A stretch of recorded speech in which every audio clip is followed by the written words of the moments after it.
Min din il-ġimgħa se jibda jingħata taħriġ lit-tobba u speċjalisti biex fi żmien xarejn kull tarbija li titwieled fl-Isptar Mater Dei jibda jsirilha screening b'tamir ġdid li għandu l-kapaċità li jidentifika minn qabel difetti tal-qalb li jista' jkollha fit-twelid. Dan tħabbar mid-Deputat Prim Ministru Ministru għas-Saħħa Chris Fern fl-Isptar Mater Dei hekk ifisser li mal-35 tarbija fis-sena jitwieldu bi problemi fil-qalb.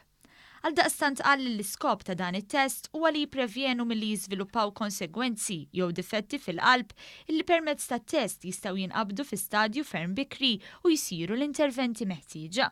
Ħafna minnhom bil-mod konvenzjonali diġà nkunu nafu bih, imma b'dan l-screening li qegħdin ndaħlu nkunu nistgħu naqbdu iżjed minn età kmieni problemi li jista' jkunu seri u allura nkunu nistgħu nintervjenu f'età kmieni.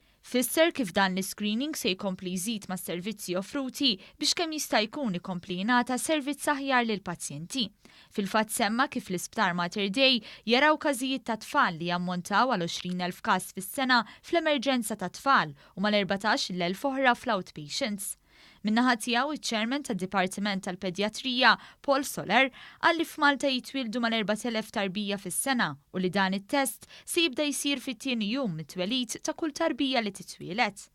Ma' One News fisser kif grazzi għal din it-teknoloġija ġdida li se tkun introdotta, ir-riżultati għat-trabi u l-familji tagħhom se jkunu aħjar. Madwar 10 trabi fis-sena li ikollhom difett iżjed serju. Issa nafu li bl-screening tradizzjonali biex ngħidu hekk, ġifieri fejn it-tabib jeżamina lit-tarbija, nafu li hemm riskju jew ċans fejn dan id-difett f'ċertu trabi ma jidirx mill-bidu, allura jistgħu jinbagħtu d-dar u mbagħad jiġu lura l-isptar iżjed morda. Bit-teknoloġija u bl-eżami kliniku għandek pick-up rate aħjar, allura ovvjament iżjed induna bihom kmieni, iżjed tista' tintervjeni kmieni u r-riżultati għat-tarbija u għall-familja jkunu aħjar.